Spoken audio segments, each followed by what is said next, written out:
Good day to you, Guyana, and welcome to Facing the Nation. I am Malika Ramsey. Thank you very much for joining us this week. And this week's program, today's program, is very, very important because one, it's going to be our final Facing the Nation program for the year 2015. Of course, because next week Friday, which is the 25th of December, that is Christmas Day.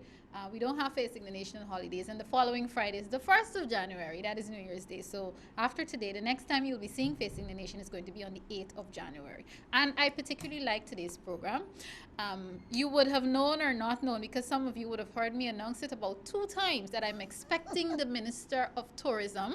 That's Mrs. Catherine Hughes. We all call her Cathy Hughes. She is here on the program today, and it is my pleasure to have her because she's been one of the very, very busy ministers, and it's difficult to tie some of them down. So I'm particularly happy because this is 6 months after we would have taken office, and I made it a point to try to speak with the majority of the ministers on this program. So I'm really happy that she's here, and they always say save the best for last. So I guess it was meant to be that she would be the last guest on Facing the Nation for 2015. Minister Hughes, welcome. Malika, thank you very much, and my profuse apologies.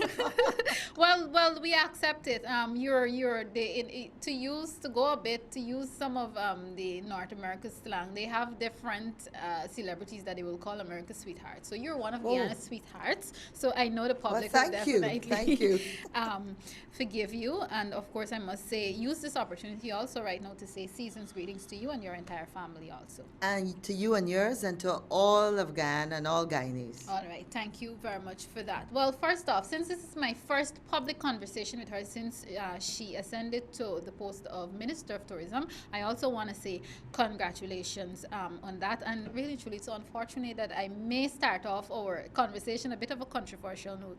You are one of the few senior female ministers in our cabinet. There are 3 of you, am I correct? Yes. That's right. There are 3 of you. You are one of the 3. One of the complaints we continue to have is that there is not this gender balance. Yes. We keep seeing the men, in some cases, maybe not intentionally, and viewers, I'm not attacking our men here, but they sometimes overshadow the women. How do you feel as one of the very few women in our cabinet? Well, I look at it as a very important role that I have to play. It's a huge responsibility. From my experience, I find that I don't think our Guyanese men do it deliberately. Okay. It's just the way we've been socialized. It's just been our culture that men have always been in the forefront. So my take is that I'm there, and Amna and also Valda, we work very closely together in the cabinet. And on many occasions we will say, hey, that board needs more women in it, know. Or on a particular issue, we would actually be able to say, look, we want to give a woman's perspective. We may need to have a special subcommittee on a particular issue because we need to bring more women on board. So we are committed, especially over the next 6 months, to getting and mobilizing more and more women. The other important thing is that we have to encourage women to be able to take up the responsibility. And for a long time now, I've been saying that politics in Guyana is very difficult in the sense that it's very harsh. They attack.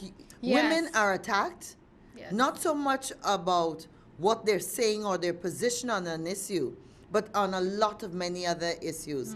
And therefore, when we have such an antagonistic political environment where we can't share our views, where we seem unable to have a intelligent discussion on an issue and get the public involved in a conversation. Well, until we start to change that, you and I know how women think. We got a lot of other things to worry about. Exactly. We got houses to run, children to look after, and therefore quite often you'll hear a woman say, I don't want to step forward. I don't want to be attacked. It's going to be a sacrifice for me. So why would I do it? And then I guess women often think about, the way their children or their husbands or whoever they have looking up to them. Absolutely. So we have to work on creating an environment at the local government level, at the community level, in churches, where we see more women participating. They're already participating at those levels. So I want to see us develop programs that can have more of them come on to major national organizations and at the political level. Before we talk about the tourism industry, you did touch on local government election, and really and truly, these elections are very important to many of us, especially who the elections are new to. Yeah. Your ministry, what sort of role is your ministry possibly playing in preparing? This is apart from the usual campaigning and trying to get people on our side because government, has the best interest at heart for our people. What else would be the ministry's involvement, your ministry's involvement in preparations for these elections? Well, the Ministry of Tourism is not directly involved with the local government election and the process. But I think where there's a connection is that one of the things I've been very busy doing over the last 6 months is looking at several of the regions and identifying what the tourism potential is in that particular region. And why we're doing that is because we feel that tourism can be a very, very viable industry that in time can grow to rival our sugar, our rice, or any other of the industries that we have. And we recognize that with the challenges with sugar and rice, and also with gold, we need to diversify. So tourism has a lot of potential. So what we've been doing is that we will go to a region, or we've contacted people in the regions, and they've said to us, look, we have a beautiful waterfalls, but we don't really do anything about it. And therefore, we can go out to the region, look at that location, and encourage people in the community to get together in income-generating projects that would directly relate to that particular thing. So, for example, one of the things that I did was a fantastic visit to Surama, which, of course, as you know, is on the outskirts of the part of the Rupununi. And in Surama, they were able to get some international funding to build 8 lodges where people can stay. The lodges are equipped with solar, which gives them access to internet access. You've got a group of women that live in the community that are providing all the catering, the great local breakfast, lunch, and dinner. Then you have a couple individuals that also are from the Surama community that are providing the guides through the rainforest. One gentleman will take you to see the birds that you can experience in that area. Another individual will take you on a hike, which I did, and will identify some of the traditional medicinal plants that we seem to forget. So that way we're actually getting local communities involved in tourism, and most importantly in time, being able to create sustainable projects, and most importantly, jobs. Great. Fabulous. I like that idea, and because of course they're currently providing for the people in the community. But the problem is, and this is even before we go international, people out of Surama area and other areas, how do we get those people to support such communities? Because you're saying that these things are already in place, and from what you've seen and reports that you've gotten, are people actually trying to, maybe people living on the coast, are they trying to venture into these communities as yet? The challenge is the cost. Because our tourism product quite often requires you to jump on a plane to go to Kaishore or some other beautiful part. It's not that we don't have the product. It's absolutely beautiful. But when you fly for almost an hour and 10 minutes over pristine rainforest to get to Kaishore, then you understand the cost of the industry. It's not like other parts of the world. Barbados, in 4 hours, you could drive around the whole island. So you rent a car for $30 US and you drive. We don't have that luxury. So one of the things I've also been very, very strong about, and I said it in my conversation to the members of the Tourism Association when they had their annual awards dinner, and I was the guest speaker. And their president, Sean McGrath, has been very strong on this, that all the tourism entities have to actually create a special price to make it more affordable for Guyanese to go to and to enjoy our tourism product. And I am happy to say that it is finally working.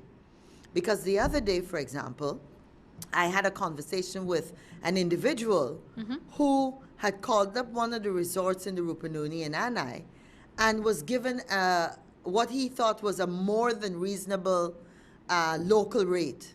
Okay.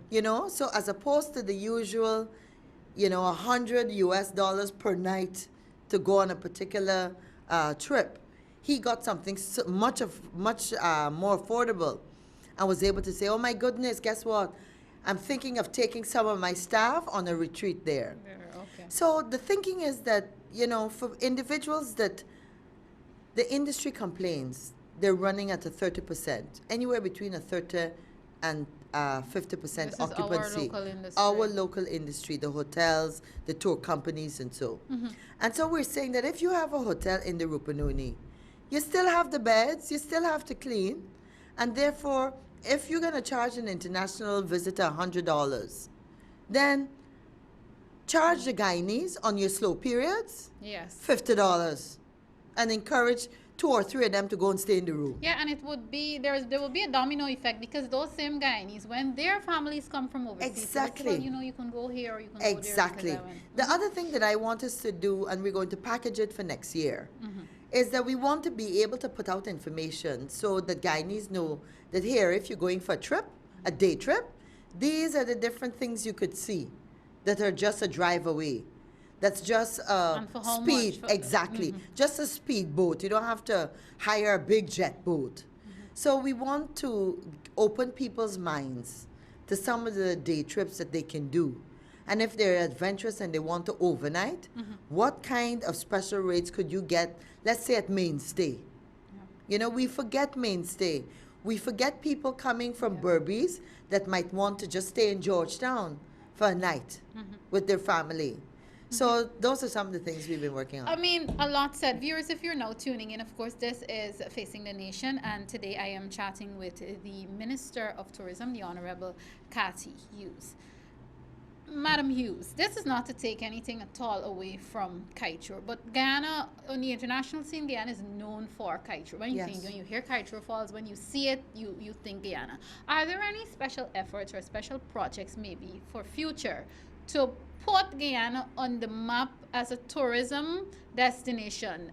This is, again, not taking away anything from Kiteshore Falls, but just to rest Kiteshore Falls for a bit. Do you have a special program whereby we can have other things advertised and Guyana becomes Absolutely, absolutely. That's very important, because we recognize that there's a cost associated with going to Kiteshore.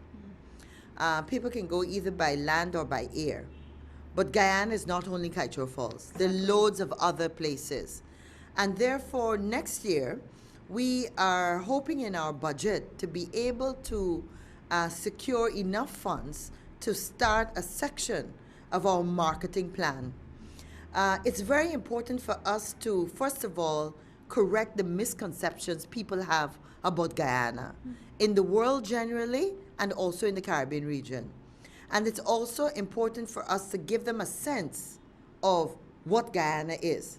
So what we want to do next year is ensure that by the end of the year, when people hear Guyana, they must know that Guyana is more than what they heard 30 years ago with Jonestown. And also that Guyana is not Ghana in Africa. Exactly. But they must also have a concept in their mind. They must have a few beautiful images of what Guyana is like, what Guyana feels like. And so there's a certain amount of social media work that we need to do. There's a certain amount of programs in popular international newspapers, television spots. Those are the kinds of things that we will use to supplement what we've been doing for many years, and which have been giving good results. Because as you know, we go to different trade fairs. Yes. We travel overseas, we meet people, we take brochures, we talk to them, we talk to tour operators and say to them, book your people. If you specialize in bird watching and you go to Costa Rica and you go here, there, and everywhere, we have gone to those companies and say, you need to put Guyana in your brochure. And we've facilitated them coming to Guyana at our expense. So that on they what could see that's right, on what they we will be would call advertising. a fam trip, a familiarization trip. Because only when they come and they see, then it's like, oh my goodness. This is what we've been missing. Exactly. And it's right here. And I was very happy. I went to a conference recently a CTO, Caribbean Tourism Yes, Organization read about that. conference in Curacao. And there were the folks from JetBlue Airlines. You know, we need to get more airlines into Guyana so that the price can go To down. go down, yes. And it was amazing. I just had on my phone clips of way up the Rupununi River just before Rewa, where you're flying up in a fabulous boat ride. You see the sunset. And early in that same day, the boat driver said, "Oh, wait, wait, wait, stop, stop, be quiet." And we stopped, and there was this caiman in the water just moving up and down, you know? Beautiful sunsets at the against the mountains. You know, it's a beautiful country, No, and my I'm imagining it my here. saddest thing is that more Guyanese don't get to see it. You know, Indeed. I was very lucky that in those days, when I was growing up, my mom worked with Guyana Airways. And she had a philosophy. She didn't want her children to know Canada and New York and not know their own country. And of Lovely. course, then Guyana Airways was able to subsidize flights to the interior. So every Easter as a child, my mother took me somewhere. So I was fortunate that when I came into this position, I already had seen so many places, you know, and had a commitment to those places and this country. So it was easy to build on that. A lot said. I think, you know, viewers, as Minister talks, she's taking me places in my mind. I'm on a journey. I'm going on vacation, the vacation that I can't get to go on this year. And, you know, Minister, it's really good that you're revealing all of these things. Again, this is not a takeaway from any other country or so, but lately I see people going crazy about Aruba, Yes. about what they can do in Aruba and the things that they can see and so on. And, you know, honeymooners, for example, and you can have a proper honeymoon right here in Yes, Guyana. You just, yes. you know, go from one region to the other. Just to shift a bit, citizenship. Of course, your tourism, you deal with focus on entries, people coming into Guyana, and to some extent, people going out. How close is your ministry's relationship with the Department of Citizenship? Of course, Minister Winston Felix and so on. Actually, Winston and I have had a very, very good working relationship. We are committed to ensuring that, you know, we can get as many visitors and people into Guyana, that they follow and support our rules and regulations. So unfortunately, I'm not, I'm more than happy to say that we had some issues in the Yes. past with people that came in. Actually saw it from a tourism standpoint. Yeah, How could you have people come to Guyana and they're standing on a runway and nobody wants to accept them? But then when I met with Winston Felix and he explained to me, well, look, customs and immigrations require 4 bits of information. If you land in any country and you can't say where you're staying and there's nobody to pick you up, Yeah. you know, then there's Suspicious. something there, especially in a time where the world is dealing Yes. with terrorism. There's increased safety and security concerns. So I am really excited. In the next couple of weeks, we will be posting online information for visitors in locations that don't have a Guyanese consulate or representative close by, so that they would be able, if they're coming to Guyana and they're in a special part of India or wherever it might be, they would be able to go online and see how they apply for a visa online, what they need to make sure they have when they land in Guyana. You know, even better to actually apply and to be granted a visa before they even get here. So we eliminate those projects. So I'm really excited about the relationship we have. We've been working together. Okay. And Winston is a great gentleman. Great indeed. Viewers, I have to soon, I have to let Minister Cathy Hughes get back to her busy schedule, so I'll have to prepare to wrap up with her soon.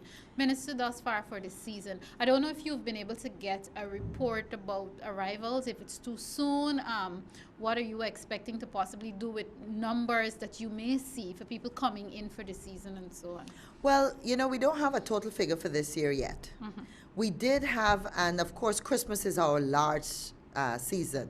We did have 252,000 visitors to Guyana last year. Wow. And I am excited that we have our 50th anniversary celebration coming up.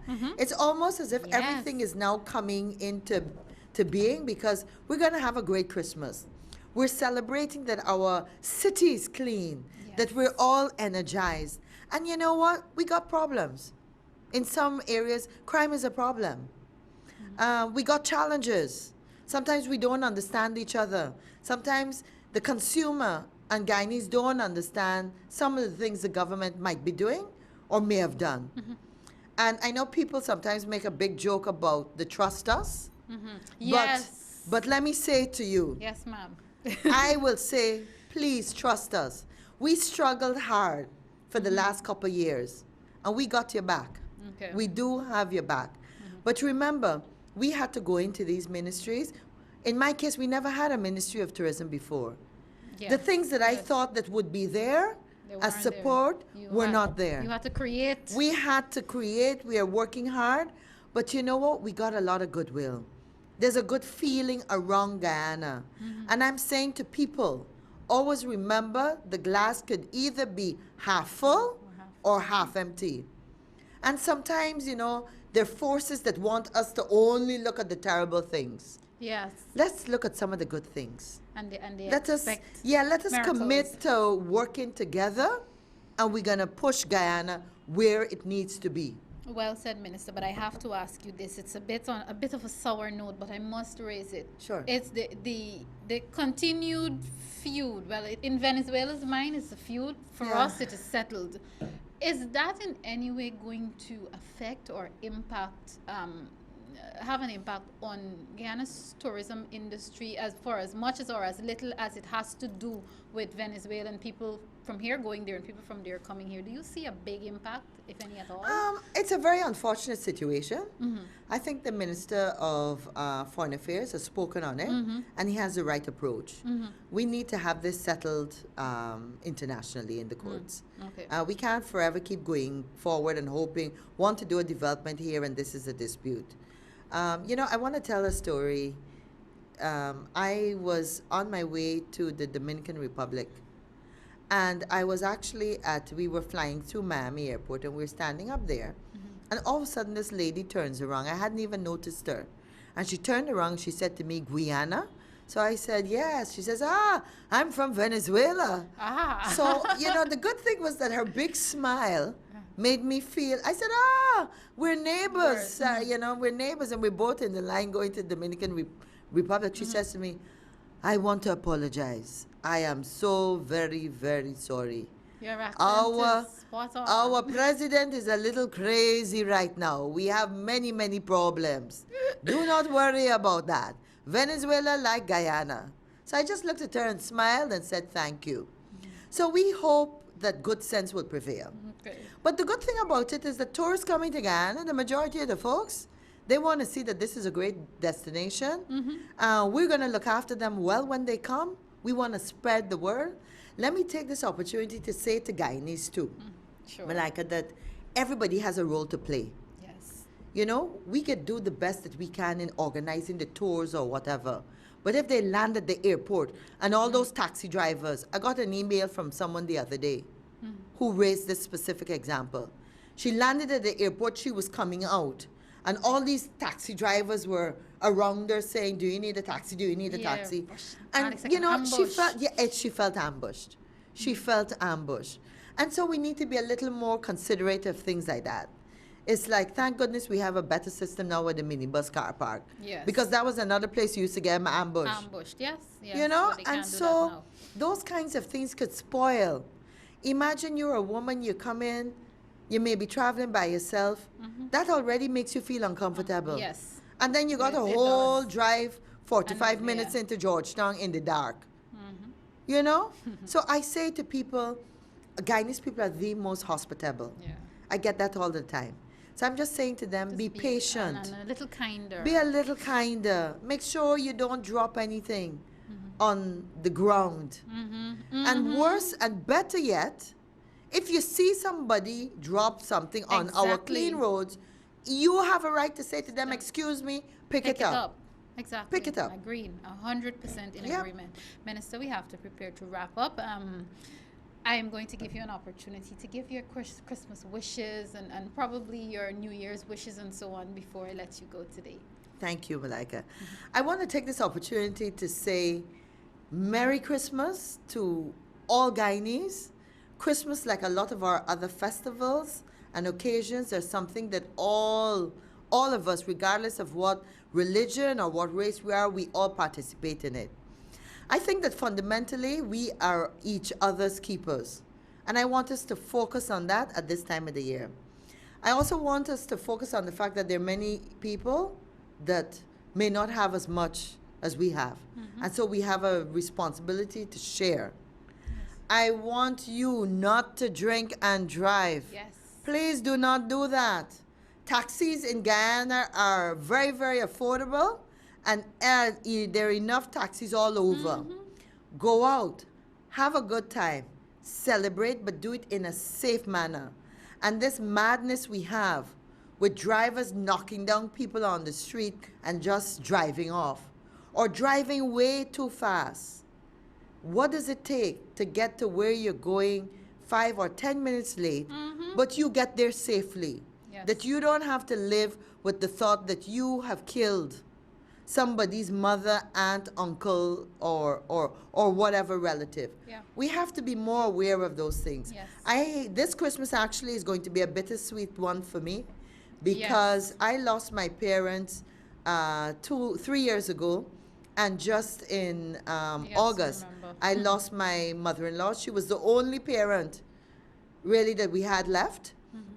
And she died because of a drunk unnecessary car accident at 7:30 in the night. You know, so I say, please be safe and be happy, and blessings to everybody. Thank you very much, Minister Hughes. It was certainly a pleasure. And viewers, I know you will agree with me when I say it was certainly worth the wait. Minister of Tourism, Mrs. Catherine Hughes, the Honorable Catherine Hughes, thank you once again. And again, Merry Christmas to you and your entire family. Thank you, Malika. I've enjoyed this. Wonderful. Yes, I did too. Viewers, stay with Facing the Nation. Coming up after the break, it will be time for me to wrap up. Of course, as you know, today it's a little shorter version of Facing the Nation, but stay tuned.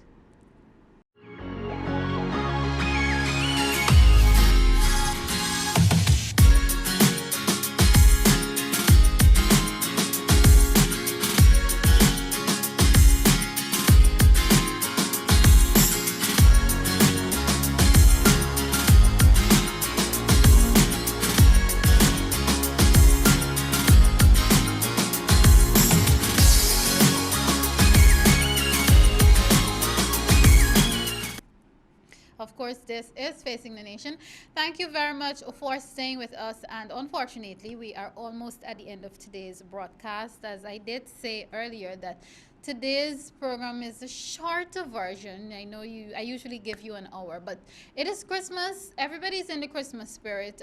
So people are busy. Everyone's trying to get well, it's not last minute as yet, but everybody's trying to get, I should say, early shopping in and so on. People are shopping for gifts. People are buying food stuff. And it was so wonderful chatting with the Minister of Tourism, and I would say refreshing. It really is a good note to close off Facing the Nation for the year. It really was wonderful to have her. And she said a lot of things. One of the things she talked about is the drinking and driving. She urged you not to drink and drive. And she even talked about the amount of taxis that there are around the place if you know you have to go to a Christmas party. And apparently you can't help yourselves, because I think some of you honestly can't help yourselves when it comes to alcohol. If you must drink, use one of those taxi services. And on that note, I must urge the owners, the entrepreneurs and so on, the managers, the supervisors of these taxi services, even to some extent some of the dispatchers, urge your own taxi drivers they're not to drink and drive, because I mean they want to get caught up in the fun and the sporting and all of that, but there is a reason we tell people have a designated driver not to drink and drive, so that when they come to your service, they can have a driver who's not intoxicated. So You also definitely need to watch out for that. I also want to echo some more of the sentiments from Minister Hughes about the fact that this is Christmas and it's a time for giving and sharing, and you should ensure that you give whatever little you have. I know some may not have. If you have one loaf of bread, it's okay to give half of that. You never know, you might get back much more than that. So use this year Christmas to promote peace, to promote love. Try not to be too miserable, and you know it is really good because this for me this is going to be my first Christmas in Guyana after a very very long time, and I am already seeing signs of it being a good one. I have never seen so many invitations and so on for our organizations and ministries and so on who are having Christmas tree lighting up of Christmas trees and so forth, and it tells me that people are a little happier. They're getting into the spirit and they're really excited about Christmas. But at the same time, everything that we do should be done in moderation. It's not what you do necessarily, but how you do it. And on that note, I have to wrap up today's program. Don't forget, next week Friday is the 25th. That is Christmas Day. So obviously you're not going to see me here, and the following Friday is New Year's Day. Again, obviously you're not going to see me here on Facing the Nation. So the next time you see me on Facing the Nation will be on the 8th of January 2016.